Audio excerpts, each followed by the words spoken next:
J'aimerais ouvrir la parole de Dieu, s'il vous plaît, dans le livre de l'Ecclésiaste. Le livre de l'Ecclésiaste au chapitre 11. Et le thème de ma méditation ce soir, vous entendez bien au fond? Est-ce qu'ils entendent? Oui? C'est bon? Le thème de ma méditation ce soir, c'est « Est-ce important que Dieu fasse des miracles aujourd'hui ?» Est-ce que c'est important que Dieu fasse des miracles aujourd'hui? Alors pourquoi certains disent « Oui, mais Dieu ne fait pas des miracles comme avant ».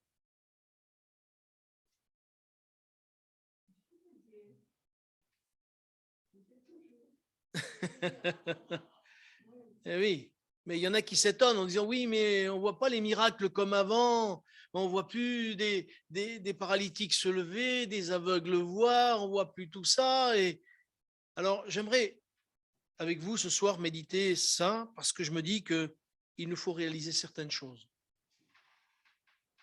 C'est que parfois, Dieu n'agit pas pour certaines raisons.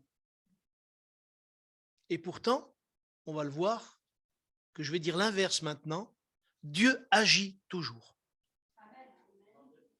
Mais ça, on ne le réalise pas toujours. Ecclésiaste chapitre 11, au verset 1er, il est écrit « Jette ton pain à la surface des eaux, car avec le temps, tu le retrouveras. Donne une part à 7 et même à 8, car tu ne sais pas quel malheur peut arriver sur la terre. Quand les nuages sont pleins de pluie, ils la répandent sur la terre, et si un arbre tombe au midi ou au nord, il reste à la place où il est tombé. Celui qui observe les vents ne sèmera point, et celui qui regarde des nuages ne moissonnera point. Comme tu ne sais pas quel est le chemin du vent, ni comment se forment les eaux dans le ventre de la femme enceinte, tu ne connais pas non plus l'œuvre de Dieu qui fait tout. Dès le matin, sème ta semence, et le soir, ne laisse pas reposer ta main, car tu ne sais point ce qui réussira, ceci ou cela, ou si l'un et l'autre sont également bons. Amen. Qu'est-ce que ça veut dire tout ça? Je crois qu'une des choses qu'il nous faut comprendre, c'est que si nous voulons voir des miracles, si nous voulons voir vraiment Dieu se manifester, il nous faut faire ce que Jésus a dit. Dans l'évangile de Matthieu, au chapitre 28, si vous vous rappelez bien, et à partir du verset 16 même, et même au verset 20 après, Jésus va dire ceci: « Faites de toutes les nations des disciples, les baptisant au nom du Père, du Fils et du Saint-Esprit. Et voici, je suis avec vous tous les jours jusqu'à la fin du monde. » Nous avons écourté bien souvent. Nous avons dit, le Seigneur a dit, je suis avec vous tous les jours jusqu'à la fin du monde. C'est une réalité que Jésus est avec nous. La preuve que le nom d'Emmanuel, ça veut dire Dieu avec nous. Donc ça, c'est une réalité. Mais quand même, il y a ce fait qu'il ne faut pas oublier. Si nous voulons que véritablement Dieu soit pleinement avec nous, que Jésus soit pleinement avec nous, il nous faut semer. Il nous faut jeter le pain au-dessus des eaux. Qu'est-ce que c'est que le pain? Eh bien, le pain, c'est la parole. Et les eaux, c'est ce monde. Parce que notre rôle à nous, c'est ne pas convertir les gens. Notre rôle à nous, c'est de jeter le pain par-dessus les eaux. C'est-à-dire de jeter la parole. C'est-à-dire de semer.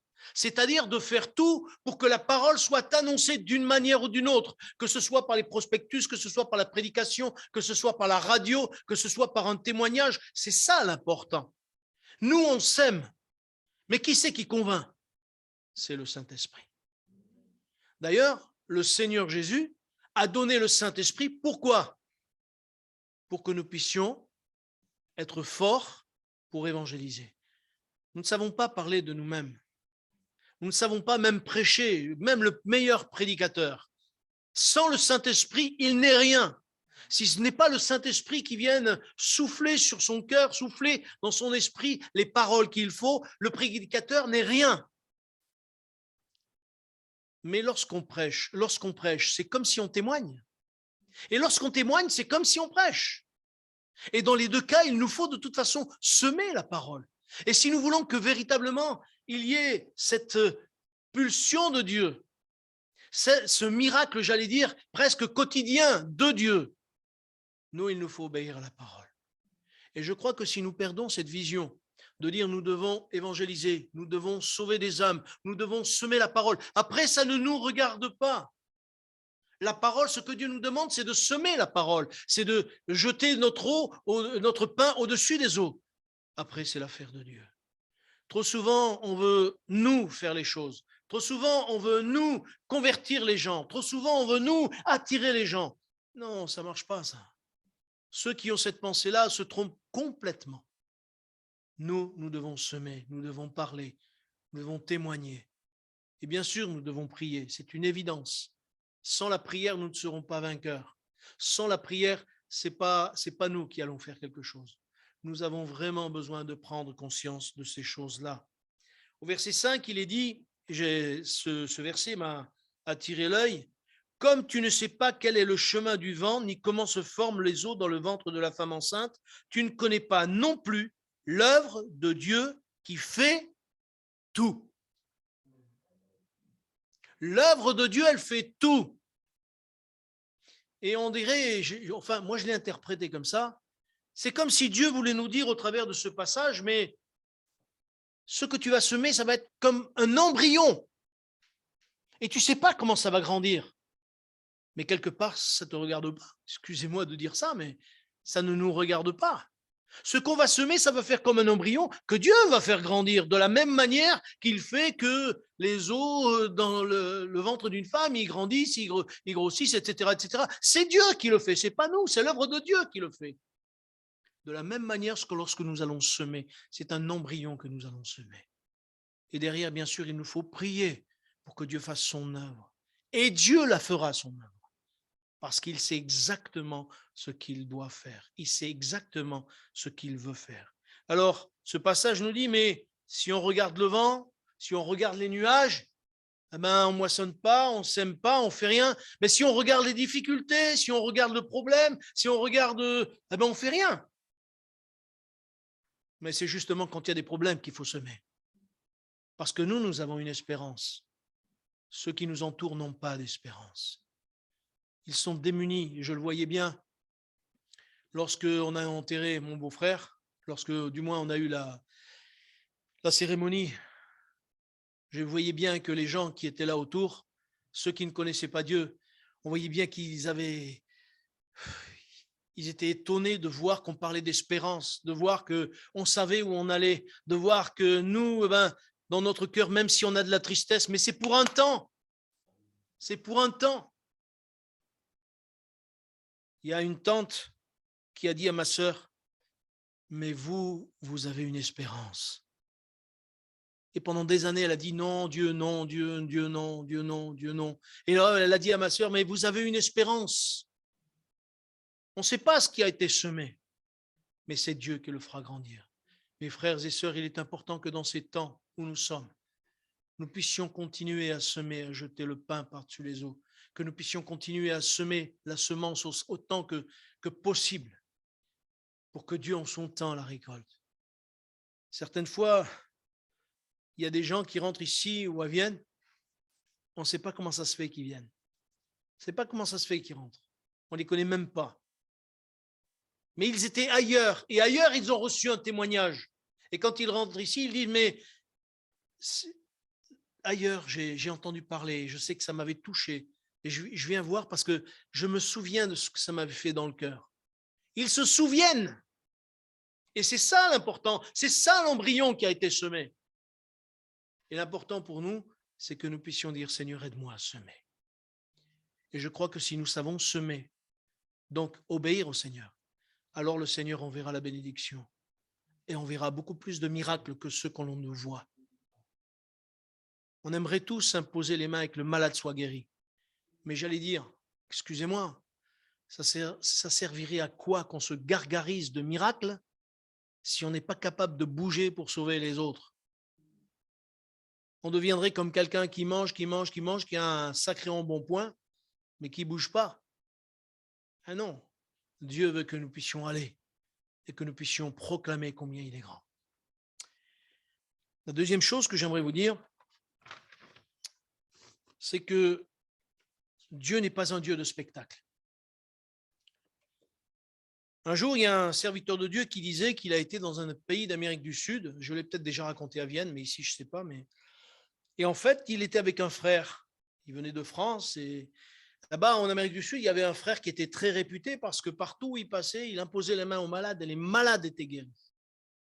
Et vraiment, il y avait des miracles vraiment extraordinaires. Tout le monde le disait. Et les gens venaient parce qu'il y avait des miracles extraordinaires. Et ce jour-là, ce frère a dit au frère qui était avec lui, filme, que tout le monde voit les miracles qui sont faits. Ce soir-là, il n'y a eu aucun miracle. Aucun miracle. Et moi, je dis gloire à Dieu. Parce que Dieu n'est pas un Dieu de spectacle. J'aimerais lire avec vous, s'il vous plaît, un texte qui se trouve dans l'évangile de Matthieu, parce que les pharisiens ont eu cette même attitude envers Jésus. Si vous vous rappelez bien, au chapitre 12, ils vont avoir cette attitude. Alors, c'est de sacrés hypocrites.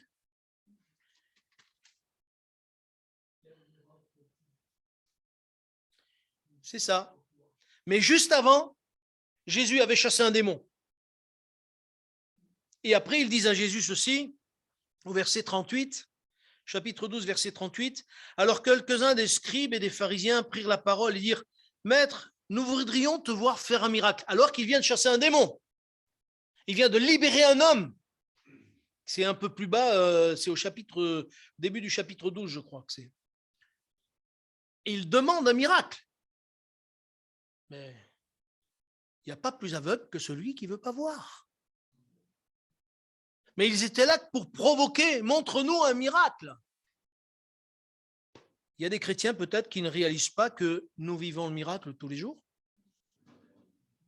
Vous vivez le miracle? Une âme sauvée, ce n'est pas un miracle ça? Une âme qui passe de la mort à la vie. Une âme qui un jour réalise que Dieu est vivant. Alors que jusqu'à présent, il avait rejeté. Jusqu'à présent, il avait mis Dieu de côté. Ce n'est pas un miracle ça? Quelqu'un qui connaît aujourd'hui la présence de Dieu. Quelqu'un qui vit la présence de Dieu dans son cœur parce que le Saint-Esprit vient habiter en lui. Ce n'est pas un miracle ça? Non. Le baptême dans le Saint-Esprit, ce n'est pas un miracle ça? Mais tous les jours, nous vivons ça pour ceux qui sont baptisés dans le Saint-Esprit. Tous les jours, en lisant la parole, Dieu nous fait du bien, on sent sa présence. Ce n'est pas un miracle ça?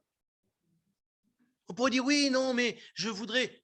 Mais attendez, si on ne sait pas reconnaître déjà ces miracles-là, comment voulez-vous que Dieu nous donne des grands miracles? Nous voulons du spectacle. Moi, je ne veux pas du spectacle. Je veux la présence de Dieu.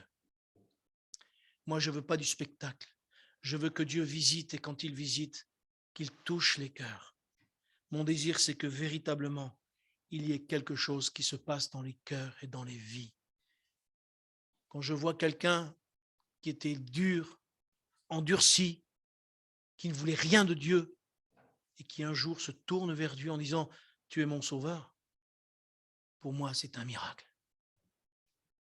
Et il y en a quelques-uns ici, je connais quelques vides d'ici de personnes. Il ne faut pas me dire qu'elles n'ont pas vécu un miracle. Hein, Diane? Hein, Roland? Parce que vraiment, il y a eu quelque chose qui s'est passé. C'est Dieu qui les a visités. C'est Dieu qui s'est révélé. Dieu s'est révélé. Et parce qu'il s'est révélé, il y a eu ce miracle. Ne me dites pas que Dieu ne fait pas des miracles.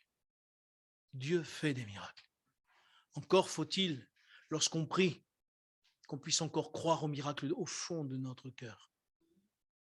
Encore faut-il qu'on puisse dire non, Seigneur, tu es toujours le même, comme le dit la parole. Jésus-Christ est le même. Et j'aime cette parole. Jésus-Christ est le même hier, aujourd'hui, éternellement. Il n'a pas changé. Il veut faire toujours des miracles. Mais Dieu n'est pas là pour se montrer en spectacle. Dieu n'est pas là pour montrer que vraiment il existe. Parce que toute la nature autour de nous montre qu'il existe. Il n'y a que ceux qui ne veulent pas voir, qui peuvent voir que Dieu n'existe pas ou dire que Dieu n'existe pas. Mais tout nous montre que Dieu existe autour de nous. L'infiniment grand et l'infiniment petit, le plus petit microbe microscopique et tout ce que vous voulez derrière, ça nous montre que Dieu existe. Ça ne peut pas se faire tout seul. Même les scientifiques disent il y a bien quelqu'un. Même les scientifiques disent il y a quelque chose au-dessus. Ils ne savent pas l'appeler Dieu, ils ne veulent pas l'appeler Dieu, ils ont peur peut-être de prendre position, je ne sais pas. Mais Dieu est toujours celui qui veut se révéler, à condition que nos cœurs soient ouverts. J'aimerais lire un texte avec vous, s'il vous plaît, dans le 2e livre des Rois. Un texte un peu particulier. 2e livre des Rois, au chapitre 13.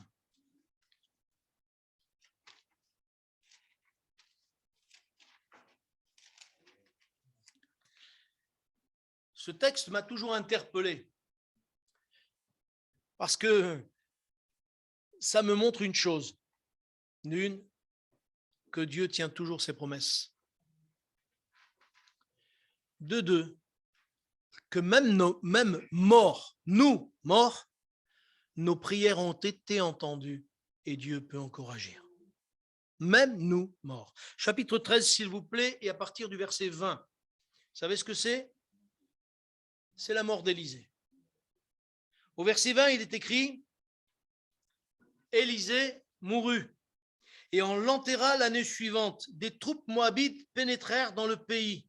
Et comme on enterrait un homme, voici, on aperçut une de ces troupes, et l'on jeta l'homme dans le sépulcre d'Élisée. L'homme alla toucher les os d'Élisée, et il reprit vie et se leva sur ses pieds. Amen. » Un texte qui est surprenant. On jette un mort, même pas 30 secondes plus tard, pof, il se lève sur ses pieds, il repart. Waouh, un sacré ressort, dites-moi. Est-ce que vous vous êtes posé déjà la question pourquoi Dieu a fait cela? Parce que c'est Dieu qui l'a fait. Est-ce que vous vous êtes déjà posé la question? Oui? Tu sais pourquoi? Oui, dis-moi. Oui, et alors? Exact. Il manquait un miracle à Élisée. Il avait demandé le double de portion d'Élie. Et comme il a demandé le double de portion, Dieu a tenu sa promesse parce que même mort, il a encore fait un miracle.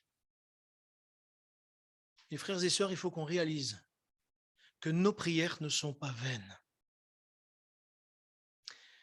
J'ai entendu une fois un témoignage d'une jeune femme qui témoignait, qui disait « Aujourd'hui, j'appartiens au Seigneur, mais ce n'a pas été toujours le cas. Ma grand-mère a prié pour moi et pour ma famille pendant plus de 20 ans, peut-être même 30 ans. Et en fait, je me suis converti le jour de son enterrement. Le jour de son enterrement, elle a compris que Jésus-Christ était mort pour elle et elle a donné son cœur à Dieu. » Et quand tout à l'heure je lisais ça, j'ai repensé à ce témoignage. Parce que lorsqu'on prie pour quelqu'un et qu'on est assidu, c'est pour ça que je disais tout à l'heure, n'hésitons pas à prier avec assiduité. Parce que ce que nous ne voyons pas, Dieu le sait. Et on a l'impression des fois que nos prières, elles sont... Parce qu'on ne voit pas le résultat comme on le voudrait maintenant. Mais Dieu ne va pas forcément nous donner le résultat maintenant. Des fois, oui, mais des fois, non. Et c'est là que, justement, notre foi en Dieu doit se mettre en marche. Je prie et je crois que tu vas agir. Si ce n'est pas maintenant, je crois que tu vas te manifester, tôt ou tard, parce que je t'ai prié, parce que tu as dit que tu écoutais ma prière, parce que la parole dit que tu récoltes les prières et que tu les gardes dans des coupes d'or. Vous savez que c'est écrit ça? Et si c'est écrit, vous croyez que vos prières sont dans le vent? Non, Dieu veut nous exaucer.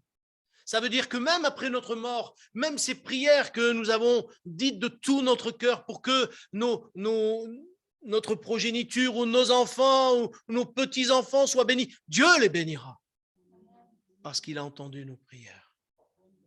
Et ce soir, j'aimerais vous dire, mes sœurs et mes frères, même si certaines fois c'est dur de prier, même si certaines fois nous n'avons pas l'impression que nos prières, mais Dieu va l'exaucer en son temps, au temps de Dieu. Et cette jeune femme que je vous parlais tout à l'heure, elle disait maintenant, j'ai compris une chose, c'est que je veux prier, prier, prier pour que ma famille vienne au Seigneur. Et je crois qu'un jour ils viendront. La grand-mère, elle a prié pour ses enfants et ses petits-enfants. C'est sa petite fille qui a fait le premier pas. Après, je ne sais pas ce qui s'est passé, bien sûr. Mais en tout cas, moi, ça m'a encouragé à dire je veux prier sans cesse, même pour ceux que je ne vois pas, ou ceux que je ne comprends pas. Je veux prier jusqu'à ce que Dieu exauce. Même si je ne le vois pas de mes yeux un jour, je crois que Dieu exaucera. Le prochain texte est un peu particulier parce que, en réfléchissant dessus, il m'a bousculé. Je vais vous dire, ça m'a un petit peu bousculé. J'aimerais le lire avec vous, s'il vous plaît, dans l'évangile de Marc, au chapitre 8.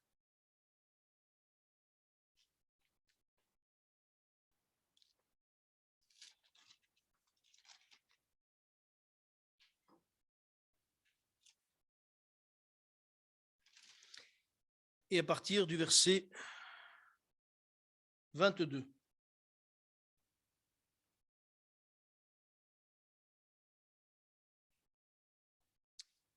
« 8,22, il est écrit « Ils se rendirent à Bethsaïda et on amena vers Jésus un aveugle qu'on le pria de toucher. Il prit l'aveugle par la main et le conduisit hors du village pour lui. Puis il lui mit de la salive sur les yeux, lui imposa les mains et lui demanda s'il voyait quelque chose. Il regarda et dit « J'aperçois les hommes, mais j'en vois comme des arbres, et qui marchent. » Jésus lui mit de nouveau les mains sur les yeux, et quand l'aveugle regarda fixement, il fut guéri et vit tout distinctement. Alors, Jésus le renvoya dans sa maison en disant « N'entre pas au village. Amen. » Un texte de premier abord, comme ça, on dit peut-être qu'il n'y a rien de spécial ce texte. Jésus a pris l'aveugle de côté, il lui a mis de la salive, il lui a mis de la terre, etc. Puis c'est tout, il a retrouvé la vue. Mais ça va beaucoup plus loin que ça. Ça va beaucoup plus loin parce que ça nous enseigne deux ou trois choses. La première, c'est que Jésus a pris cet homme, l'a mis de côté, il l'a sorti du village. Comme si, comme je le disais tout à l'heure, Jésus voulait montrer qu'il ne faisait pas du spectacle. On pourrait penser ça. Et c'est la première pensée qui m'est venue. Mais en réfléchissant un petit peu, je me rappelle ce qui est écrit dans l'évangile de Matthieu. Malheur à toi, il y a 3 villes que Dieu maudit, que Jésus maudit. Vous vous rappelez? Chorazim, Bethsaïda, Capernaum. Et il dit que ces 3 villes seront jugées plus sévèrement que les autres. Et cette ville-là, c'est Bethsaïda, où Jésus prend cet homme et l'écarte de la ville, le guérit et lui dit « N'entre pas dans le village ».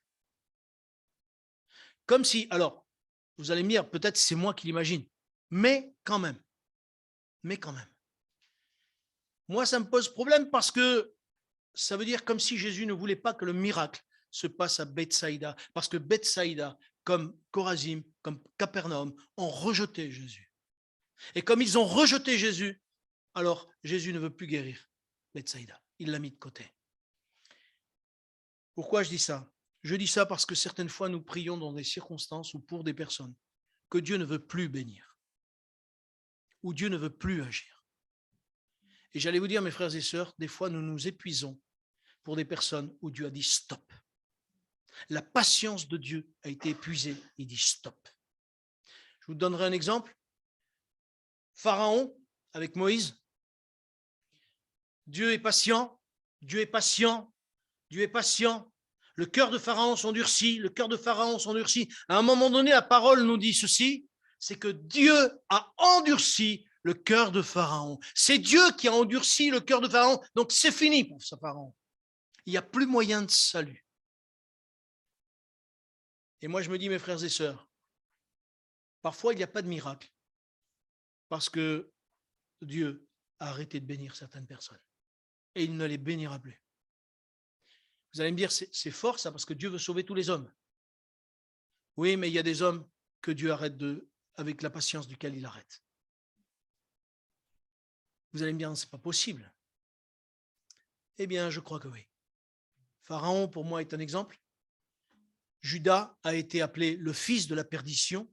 Donc, pour Judas, c'est fini aussi. Et peut-être il y en a d'autres dont on n'a même pas pensé. Et c'est pour ça que je vous dis, mes frères, il est important que lorsqu'on se tient devant Dieu, qu'on sache vraiment pour qui il nous faut prier.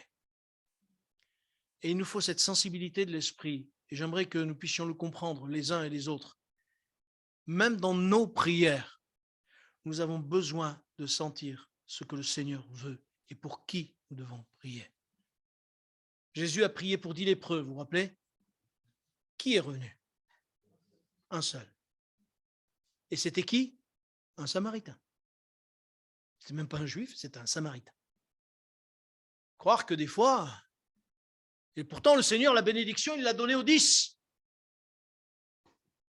Je ne sais pas si vous vous rappelez ce texte aussi où il est dit dans l'évangile de Matthieu au chapitre 7, il est dit, ne donnez pas vos perles aux pourceaux. Mais avant, il est dit, les choses saintes aux chiens et vos perles aux pourceaux. Ben, voyez-vous, tout ça, ça m'interpelle. Et je me dis, Seigneur, aide-nous à avoir des prières efficaces. Parce que si nous tapons à côté du but, si nous prions pour quelqu'un que Dieu ne veut plus sauver, notre prière va-t-elle être exaucée? Ah ben non. Un jour, j'ai entendu, j'ai dit, Seigneur, il y a vraiment des fois des personnes, je ne comprends pas. Et un jour, je ne sais pas si c'est une sœur, je veux bien supposer que c'est une sœur, elle a dit, Seigneur, sauve le diable. Non, mais il y a un malaise. Il y a un malaise. Sauve le diable. Non, mais c'est n'importe quoi, ça. Moi, je ne comprends pas qu'on puisse prier comme ça. Ouais, mais Dieu n'exaucera pas. Hein.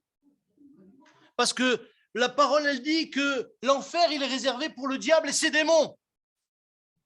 Donc, il n'est pas prêt d'être sauvé. Non, mais attendez. Réfléchissons 2 minutes, quoi. Déjà, excusez-moi, mais c'est une stupidité de prier pour la paix dans le monde. C'est une stupidité parce qu'elle n'arrivera pas. Mais prier pour que le diable soit sauvé, non mais il y a quelque chose qui cloche, quoi. Les gens ne connaissent pas la parole de Dieu. Comprenez? Il y a des choses il nous faut vraiment prier selon la parole de Dieu et non pas selon notre fantaisie ou ce que l'on croit. Parce que ça, ce n'est pas la volonté de Dieu. Et je comprends mieux, et je suis interpellé par ça depuis quelques temps, ça fait maintenant quelques années, parce que je me dis que Jésus, il n'a pas été vers n'importe qui quand il a été pour parler, quand il a été pour imposer les mains, quand il a été pour sauver. Il n'a pas été vers n'importe qui. Il y a des gens vers qui il n'a pas été. La preuve en est, Hérode, vous vous rappelez d'Hérode? Quand Jésus s'est présenté vers Hérode, qu'est-ce que Hérode a sorti de Jésus? Rien. Jésus ne lui a plus rien dit. Pourquoi? Parce que c'est Hérode qui a fait couper la tête de Jean-Baptiste. Parce que Hérode, il avait déjà entendu le salut. Il avait déjà entendu, Hérode, que Jean-Baptiste lui a prêché le salut. Jean-Baptiste lui a prêché qu'il ne fallait pas qu'il soit adultère. Jean-Baptiste lui a prêché que véritablement, il fallait qu'il se tourne vers Dieu. Et Hérode, ce qu'il a fait, parce que influencé, bien sûr, vous allez me dire, par sa femme, mais il a quand même pris la décision. Il a coupé la tête de Jean-Baptiste. Et parce qu'il a coupé la tête de Jean-Baptiste, c'est fini. Lorsque Jésus est apparu devant Hérode, Jésus ne lui a rien dit. Et vous regarderez les textes. Pourquoi? Parce que Hérode était fini. Dieu ne voulait plus intervenir pour lui. Il était perdu. Il était perdu. Mes frères et sœurs, lorsque nous prions, soyons sûrs Du coup, vous n'allez plus oser prier. Non, s'il vous plaît. Non, s'il vous plaît. Non, pas ça. Demandons au Seigneur vraiment de nous conduire par le Saint-Esprit dans nos prières et que le Seigneur vraiment nous conduise pour que nous puissions prier efficacement. Pensez bien à cette histoire de cet homme que Jésus a mis de côté. Mais, vous savez, c'était écrit que Chorazim serait jugé, que Bethsaïda serait jugé et que Capernaum serait jugé. Vous le lirez dans l'évangile de Matthieu, vous verrez. Que le Seigneur nous aide à être efficaces. Si nous voulons voir vraiment la gloire de Dieu, si nous voulons voir les miracles, nous les vivons déjà, n'oublions pas, nous les vivons déjà. Et si nous voulons voir plus de miracles, selon ce que les disciples ont vécu, sachant nous donner entièrement, témoigner, proclamer. Allez, juste un petit dernier témoignage. Vous avez déjà entendu parler de Yang Guichot? Non? Oui? Toi, oui. Oui aussi. Yang Guichot, au départ, c'était un prédicateur. Il est au Corée. Corée. Mais je ne trouvais plus le Vietnam, Corée, machin, truc, Cambodge, je ne savais plus. Non, c'est en Corée. Et un jour, j'ai entendu son témoignage. Il disait qu'il avait une vingtaine de personnes. Et puis, il galérait, il prêchait, il y avait toujours rien qui se passait, rien qui se passait. Un jour, il a dit aux chrétiens, alors, n'allez pas le faire parce que ce gars, il a fait ça, il faut faire ça. Non, non, il faut faire les choses selon l'Esprit de Dieu. Parce que sûrement, il a été conduit plus que s'il ne le pensait. Mais à ce moment-là, il a dit aux chrétiens, mais qu'est-ce que vous faites là? Vous venez chaque fois, vous entendez, mais allez chercher les âmes qui se perdent, allez chercher les boiteux, les misérables, venez, Dieu va les guérir. Une fois qu'il a dit ça, il dit, mais je suis fou, mais qu'est-ce que j'ai dit, moi? Mais je suis fou, comment je peux guérir, moi? Je ne peux rien faire. Seigneur, il dit, pardon, j'ai fait n'importe quoi, j'ai dit n'importe quoi. Et les chrétiens, ils ont été chercher tous les boiteux qui existaient, ils ont amené que des malades, que des trucs comme ça. Et il a dit, maintenant, je fais quoi? Ben, je vais prier pour eux. Il a imposé la main au malade. Le malade, il a été guéri. Le deuxième, guéri. Et puis, bon, il y a eu ce réveil qu'il y a eu en Corée. Mais, derrière, ils ne sont pas restés les bras croisés. Il disait que tous les matins, l'église, elle ouvre à 4 heures du matin. Et elle est pleine. Un jour, il s'est loupé dans son réveil. Sa belle-mère l'a appelé au téléphone, elle l'a incendié, sa belle-mère l'a incendié, l'a traité de tous les noms. Il était tellement honteux qu'il est parti comme une bombe. Arrivé à l'église, il monte sur l'estrade, tout le monde éclaté de rire. Il était venu en pyjama. Il avait oublié de s'habiller, tellement il était honteux. Et il dit, mais ça m'est arrivé, plus jamais ça m'arrivera. Mais c'est des églises qui prient, qui prient, qui prient, qui prient. Mes frères et sœurs, si nous voulons vivre le miracle, il faut aussi que nous puissions nous dire, Seigneur, je vais me tenir devant ta face pour pas que le diable nous séduise et nous tourne de Dieu et nous prenne pour ce que nous fasse, que nous prenions pour ce que nous ne sommes pas. N'oublions pas, il nous faut garder l'humilité, mes frères et sœurs. Tout vient de Dieu et que de Dieu. Seigneur, nous bénissons ton nom parce que tu es un Dieu merveilleux. Tu veux nous enseigner davantage encore, Seigneur, et apprends-nous. Apprends-nous à marcher avec toi, apprends-nous à vivre pour toi, apprends-nous, Seigneur, à faire ta volonté. Nous l'avons chanté tout à l'heure, nous voulons faire ta volonté. Aide-nous à la connaître et surtout, aide-nous à t'obéir, s'il te plaît. Tu bénis mes sœurs, tu bénis mes frères, tu fais du bien à chacun, s'il te plaît. Et que réellement dans nos cœurs, il y ait cette vie de l'esprit, Seigneur, te le demandant dans le nom de Jésus, Père, et qu'à toi revienne toute la gloire, toujours. Amen.